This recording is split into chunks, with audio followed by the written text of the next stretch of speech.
Hi అండి, welcome to my channel Bhagyalakshmi పచ్చ.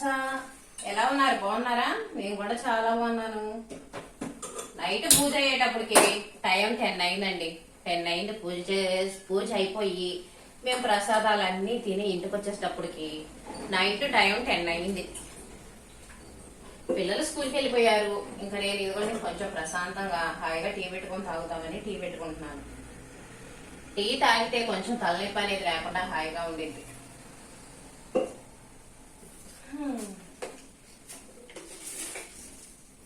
పూజ చేయకూడదని చెప్పాను కదా నిన్న. మళ్ళీ పూజ ఎందుకు చేశారనుకోవచ్చు మీరు. నిన్న ఉదయం పూట పూజ చేయలేదండి. నిన్న సాయంత్రం పూట మేము పూజ చేసింది మా ఇంట్లో పెట్టుకున్నాం కదా మన దీపవర్ణం. అదే మా తోడుకోళ్ళ వాళ్ళ ఇంట్లో పూజ పెట్టుకున్నాము.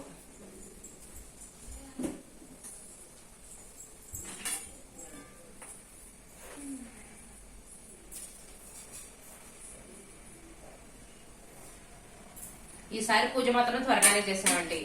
మొన్న అయితే చాలా లేట్ అయిపోయింది. పూజ అయిపోయేటప్పటికి 11 అయింది. అందుకని ఈసారి పూజ మాత్రం 9 గంటలకల్లా అవగొట్టేశాం. 9 గంటలకు పూజ అయిపోయింది. ప్రసాదాలన్నీ తిని మేము ఇంటికి వచ్చేటప్పటికి టైం 10 అయింది. మరీ లేట్ అయితే జనం ఉండాలన్నా కూడా ఉండరండి. 10 గంటలు 11 గంటల దాకా ఉండాలంటే ఉండరు. టీ మాత్రం ఇంకా అన్ని కలిపి ఒకేసారి పెట్టేస్తున్నా, అవే కావుతీలే అని.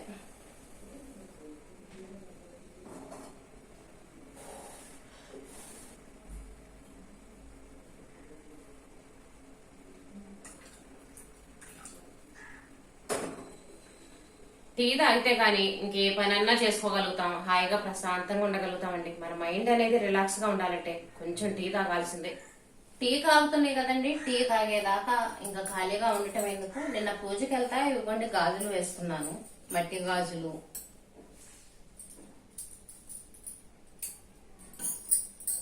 ఇవి సైడ్ గాజులు, ఇవన్నీ ఇంకా సర్దేసుకుంటున్నాను. మట్టి గాజులేమో ఇదిగోండి ఈ బాక్స్ లో పెట్టుకుంటాను. మట్టి గాజులు వచ్చి మొన్న పూజకు తీసుకొచ్చాను కదా, ఆ గాజులు చాలా మిగిలినాయి నాకు. చేతి నిండుగా గాజులు వేసుకుంటే చాలా బాగుండేది కదా. ఇప్పుడు పెట్టిన గాజులు, ఈ గాజులు అన్ని వేసుకున్నాను నిన్న. మరిన్ని గాజులు వేసుకుంటే చేతులు చాలా నిండుగా చాలా బాగుంటాయి. నాకు చాలా ఇష్టం. ఇంక ఇదిగోండి సైడ్ గాజులు ఇందులో పెట్టేసుకుంటున్నాను. బాక్స్ తీసాను. బాక్స్ తో పెట్టామనుకోండి అన్ని ఎక్కువ పట్టట్లేదు, అందుకని బాక్స్ తీసాను. ఎక్కువగా వేసుకుంటానే ఉంటాను, అందుకని బాక్స్ ఎందుకులని నార్మల్ గా పెట్టేశాను. ఇవ్వండి రాళ్ల గాజులు. ఇంక ఇలాంటివన్నీ ఈ బాక్స్ లో పెట్టేసుకుంటాను. ఎక్కువ ఐటమ్స్ ఎక్కువ ఏమి లేవులేండి మనకి, ఏదో సింపుల్ గా. ఇంక వాటిని సపరేట్ గా ఈ విధంగా సర్దుకుంటాను. నేను ఇదిగోండి నల్లపూసలు చిన్నది, ఈ నల్లపూసలు గొలుసు వేసుకున్నాను. దీన్ని కూడా ఒక కవర్ లో పెట్టేసుకుంటాను.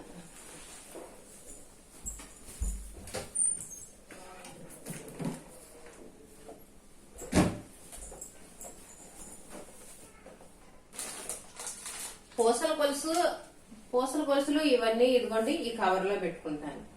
నల్ల పూసలు అంటే కొత్తవి కాదులేండి, పాతవి ఎప్పుడు. ఇంక వీటిలో పెట్టేసుకొని ఈ అట్టపెట్టిలో పెట్టేసుకుంటాను. అన్ని ఒక చోటే పెట్టుకున్నాం అనుకోండి వెతుకోవడానికి కష్టంగా ఉంటుంది. అందుకని వేటికై సపరేట్ గా ఇలా బాక్సుల్లో పెట్టుకుంటాను. ఇంకా వీటన్నిటిని సర్దేసుకున్నాం. ఈ లోపు టీ కాగుతాయి. ఈ శారీ నిన్న పూజకి కట్టుకున్నానండి. ఈ శారీ తీసుకొని కూడా చాలా రోజులు అవుతుంది. చాలా సంవత్సరాలు అవుతుంది. ఓల్డ్ మోడల్ అయిపోయింది. ఇంకా నిన్న పూజ మీదకి పనికొచ్చిద్దిలే అని కట్టుకున్నాను. పట్టు చీర లాగా ఉంటది కదా, పట్టు చీరలు అయితే పూజ మీదకి బాగుంటాయి. ఇంకా విడి రోజుల్లో మనం ఈ చీరలు కట్టుకోము. పూజ అప్పుడు అనుకోండి సేల్ చేసుకోవచ్చులే అని ఇంకా పూజ మీదకి నిన్న ఈ శారీ అయితే కట్టుకున్నాను. శారీ ఎక్కువ కాస్ట్ కూడా లేదండి, 1000 రూపీస్ అంతే. ఈ శారీ 1000 రూపీస్ అని. పట్టు శారీ లాగా మాత్రం చాలా బాగుంది, కాకపోతే సిల్క్ మిక్సింగ్. ఈ చీర మీదకి ఈ జాకెట్, చీరలో వచ్చిన జాకెట్ అయితే ఇదండి. కానీ ఇప్పుడు నాకు ఈ జాకెట్ సెట్ అవ్వట్లేదు. అందుకని నిన్న ఇంట్లో జాకెట్ ఇదిగోండి గోల్డ్ జాకెట్ ఉంది. ఈ గోల్డ్ జాకెట్ ఉంటే ఈ జాకెట్ సెట్ చేసుకున్నాను. పర్వాలేదు, సెట్ అయింది. అంటే అప్పుడప్పుడు సడన్ గా చూసుకున్నానండి ఈ జాకెట్ చూస్తే ఇదేమో చాలా బిర్రుగా ఉంది, ఇంకా అందుకని అప్పుడప్పుడు ఈ జాకెట్ సెట్ చేసుకున్నాను. పర్వాలేదు, కొంచెం గోల్డ్ గోల్డ్ మిక్సింగ్ ఉంది కాబట్టి బాగానే కలిసింది, బాగానే సెట్ అయింది.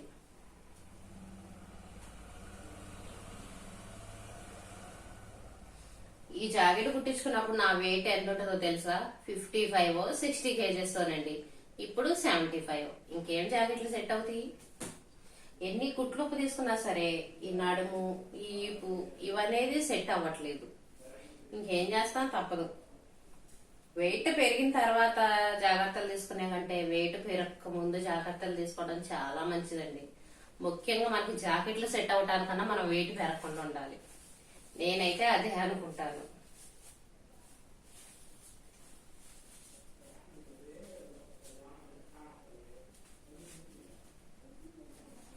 ఈ జాకెట్ అంతా వేస్ట్, ఇప్పుడు ఏం చేస్తాం, సెట్ అవ్వట్లేదు.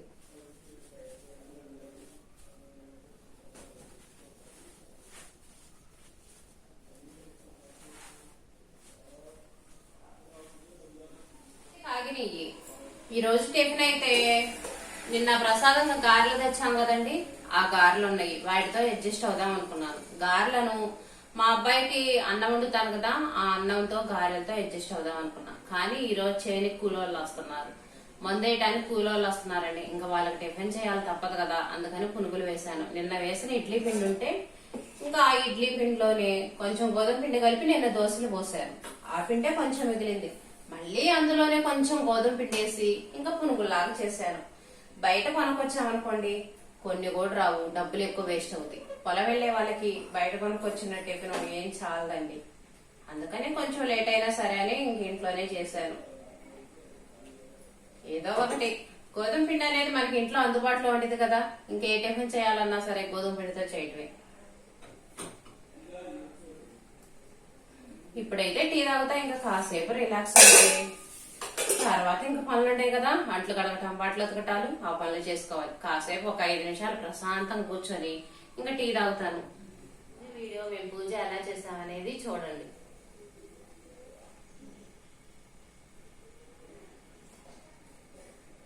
పూజ అయిపోయినంత వరకు మొత్తం తీద్దాం అనుకుంటానా, కుదరదు తీయటానికి. మేము పూజలో కూర్చుంటాం, పిల్లల్ని తీయమన్నాం అనుకోండి కొంచెం తీస్తారు, కొంచెం తీయరు.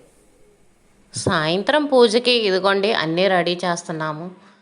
ఒక పీట తీసుకొని పీటకి నిండుగా పసుపు రాసి ముగ్గు వేసి ఇంక ఇదిగోండి తెల్ల కండ ఒకటి వేస్తున్నాము. తెల్ల వస్త్రం మీదే కదండి మనం అమ్మవారి పటాన్ని పెట్టేది, అందుకని తెల్ల కండ ఒకటి తీసుకొచ్చి వేసాము. అదేనక్క, ఓం స్వస్తికి పెట్టు, ఓం పెట్టు, వెంకటేశ్వర స్వామి పెట్టు, గంధం పెట్టలేదే, గంధం పెట్టి గంధం పెట్టు కట్టబా. ఇందాక పొరపాటు జరిగింది. కలసం చెంబు రెడీ చేస్తున్నారు. ఇంకా అన్నీ రెడీ చేసి పెట్టుకున్నాం అనుకోండి, పూజ అనేది లేటు కాకుండా త్వరగా అయిపోయింది కదా, అందుకని ఎవరి పనుల్లో వాళ్ళు బిజీగా ఉండి అందరూ తలా ఒక పని చేస్తున్నాము. ఇంకో వైపున ఇదిగోండి పారిజాత పుష్పాలు ఉన్నాయి కదా, అవి మాలలాగా గుచ్చుతున్నారు. ఇవి దండ కట్టకూడదంటండి, అందుకనే ఇదిగోండి సూది దారంతో దండలాగా గుచ్చుతున్నారు. శుక్రవారం రోజు పారిజాత పుష్పాలతో పూజ చేస్తే చాలా మంచిదంట. ఆ అక్క వాళ్ళకి పారిజాత పుష్పం చెట్టు ఉంది, ఇంకా తను మేము పూజ చేసినప్పుడైనా ఇప్పుడైనా ఇంక తనే పూలు తీసుకొచ్చిద్ది. పూజకు కావాల్సినవి అన్నీ రెడీ చేసి ఒక చోట పెట్టేశామండి. ఇంకా ప్రసాదాలన్నీ రెడీ చేసి ఒక పక్కన పెట్టాము. 9 దీపాలు వెలిగిస్తాం కదా, అందుకని 9 ప్రమిదలకి ఇదిగోండి నూనె వేసి ఒత్తులు వేసి రెడీగా పెట్టాము. మళ్ళీ 9 తాంబూలాలు పెట్టాలి అమ్మవారి దగ్గర. 9 తాంబూలాలు అన్నీ రెడీ చేసి పెట్టామండి. పూజకు కావాల్సినవి మొత్తం రెడీ చేసి ఉంచాము. సింపుల్గా చిన్న డెకరేషన్ కూడా చేసాము. ఇక్కడ తాబేలు బొమ్మ ఉంటే అది కూడా డెకరేషన్గా పెట్టాం. తాబేలు కూడా పూజిస్తారు కదండి, విష్ణుమూర్తి అవతారమో ఏమో అంటారు, నాకైతే బాగా తెలియదు. కానీ ఇంకా తాబేలుకు కూడా గంధం రాసి బొట్టు పెట్టేశాము. ఇంకా ఇగోండి పుష్పాలు అన్నీ ఈ విధంగా అలంకరణ చేశాము. అమ్మవారి ముందు తాంబూలాలు పెట్టేశాము, గౌరీదేవుల్ని చేసి పెట్టాము. అమ్మవారి పటం ముందు చిన్న పీటలు ఉన్నాయి చూడండి, అక్కడ గౌరీదేవిని చేసి పెట్టాము. పీటలు మాత్రం చాలా బాగున్నాయి గౌరీదేవిని పెట్టుకోవడానికి. ఇంకా అమ్మవారి పటానికి మందార పూలతోటి, పారిజాత పుష్పాలతోటి, చామంతి పూలతోటి అలంకరణ చేశాము. ఇంకా కలశం చెంబు ఇదిగోండి ఈ విధంగా పెట్టాం. కలశం చెంబుకి చాలా రకాల బొట్లు పెట్టారండి, అమ్మవార్ల బొట్లు అంట. నాకైతే తెలియదు కానీ అక్క వాళ్ళు మాత్రం ఇన్ని రకాల బొట్లు అయితే పెట్టేశారు. ఇంకా పక్కన ఇదిగోండి చిన్న డెకరేషన్గా అలంకరణగా ఒక గాజు గిన్నెలో వాటర్ పోసి ఇదిగోండి ఫ్లవర్స్ వేసాము చూడండి. పక్కన అదిగోండి గాజు గిన్నెలో వాటర్ పోసి ఫ్లవర్స్ అవి వేసి పెట్టేశాము. అమ్మవారి దగ్గర, గౌరీదేవుల దగ్గర, కలశం దగ్గర ఇంకా అన్ని చోట్ల తాంబూలం పెట్టాము. ఇంకా అందరూ వచ్చిన తర్వాత దీపాలు వెలిగించి పూజ స్టార్ట్ చేయటమే. ఇదిగోండి వాటర్లో చూడండి అలంకరణ బాగా చేశాం కదా. తర్వాత వేరే వాళ్ళు మందార పూలు తీసుకొచ్చారు, మందార పూలతో కూడా డెకరేషన్ చేశాను. పెద్ద అలంకరణ ఏం కాదండి, ఏదో సింపుల్గా ఉన్నంతలో ఇలా మాకు చేతైనట్టు ఇలా అలంకరణ చేశాము.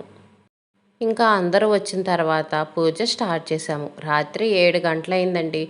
ఎప్పటి నుంచి సాయంత్రం 4 గంటల నుంచి ఇవన్నీ రెడీ చేస్తూ ఉంటే మేము మొదలుపెట్టేటప్పటికి నైటు 7 అయింది. పల్లెటూరులో వాళ్ళకి ఒక ప్రాబ్లం ఏంటంటే గేదెలు ఉంటాయి కదండి, గేదెలకు పాలు తీసుకొని ఏ పని చేయలేరు. ఆ పని మాత్రం తప్పనిసరిగా చేయాలి. అందుకని కొంచెం లేట్ అయ్యిద్ది. మణిదీపవర్ణం 9 సార్లు చదువుతున్నామండి. మా ఇంట్లో చేసిన పూజే సేమ్ అదే ప్రాసెస్. ఒక్కొక్కసారి చదవటం అయిపోయినప్పుడల్లా కొన్ని అక్షింతలు, ఒక పుష్పం తీసుకొని దీపం దగ్గర పెట్టడం, ఇంకా దేవుడి దగ్గర ఒక తాంబూలం పెట్టి పూలు అక్షింతలు అవి వేసి హారతి ఇవ్వటం అలా చేస్తాము. అయిపోయినప్పుడల్లా ఇంక ఇలా చేస్తూ ఉంటాము. మణిదీపవర్ణం అయిపోయిన తర్వాత లాస్ట్లో లలిత చాలీసా చదువుతాము. లలిత చాలీసా చదివిన తర్వాత అమ్మవారి పాట ఒక పాట పాడి ఇంకా పూజ అనేది ముగిచ్చేస్తాము. ఎక్కువ హంగులు ఆర్భాటాలు చేయకపోయినా సరే శ్రావణ మాసంలో శుక్రవారం రోజు ఇలా అమ్మవారికి పూజ చేసుకుంటే చాలా మంచిదండి. ఎవరో ఉన్నవాళ్ళు ఎక్కువ హంగులు ఆర్భాటాలు చేశారని మనం కూడా చేయాల్సిన అవసరం లేదు. మనకున్నంతలోనే మనం చక్కగా ఇలా సింపుల్గా పూజ చేసుకోవచ్చు. లలితామాత శంభుప్రియ జగతికి మూలం నీవమ్మ, శ్రీ భువనేశ్వరి అవతారం జగమంతటికి ఆధారం, లలితామాత శంభుప్రియ. ఇలా పూజ మొత్తం అయిపోయిన తర్వాత వచ్చిన ముత్తైదులందరికీ తాంబూలాలు ఇచ్చి 9 ప్రసాదాలు చేశాం కదండి, ఆ 9 ప్రసాదాలు అందరికీ పంచిపెట్టేసి ఇంకా లాస్ట్లో మేమందరం ఉంటాం కదా, మణిదీపవర్ణం చదివిన వాళ్ళం మేమందరం లాస్ట్లో ఇంకా ప్రసాదాలు తినటం అవన్నీ మేము ఇంకా లాస్ట్లోనే చేస్తాము. ముత్తైదులందరూ ప్రసాదాలు తీసుకొని వెళ్ళిపోయారు. ఇంకా మేమే ఉన్నామండి చదివిన వాళ్ళం. ఇంకా మేము ఇప్పుడు ప్రసాదాలు తీసుకుంటున్నాము. ఇప్పుడైతే ప్రస్తుతానికి పానకం తాగుతున్నాము. అందరికీ పానకం ఇచ్చేశారు, లాస్ట్లో మాకు కొంచెం ఉన్నాయి, అవే ఇంకా అందరం అడ్జస్ట్ అవుతున్నాము. ఇదిగోండి అమ్మవారి దగ్గర పూజ ఈ విధంగా సింపుల్గా చేసేసాము. ఇంకా అందరం కూర్చొని ప్రసాదాలు తింటున్నాము. ప్రసాదాలు తినేసి అన్నదాత సుఖీభవ అని ఆశీర్వదించి మేము కూడా తాంబూలాలు తీసుకొని వచ్చాము. పూజ చేయించుకున్న వాళ్ళు 10 మంది ముత్తైదుల చేత చేయగడిగిస్తే చాలా మంచిదంటండి. అందుకని మేము ప్రసాదాలు అనేవి అక్కడే తినేసి వస్తాము. ఈ వీడియో మీకు నచ్చిందని అనుకుంటున్నాను. నచ్చితే చిన్న లైక్ ఇవ్వండి.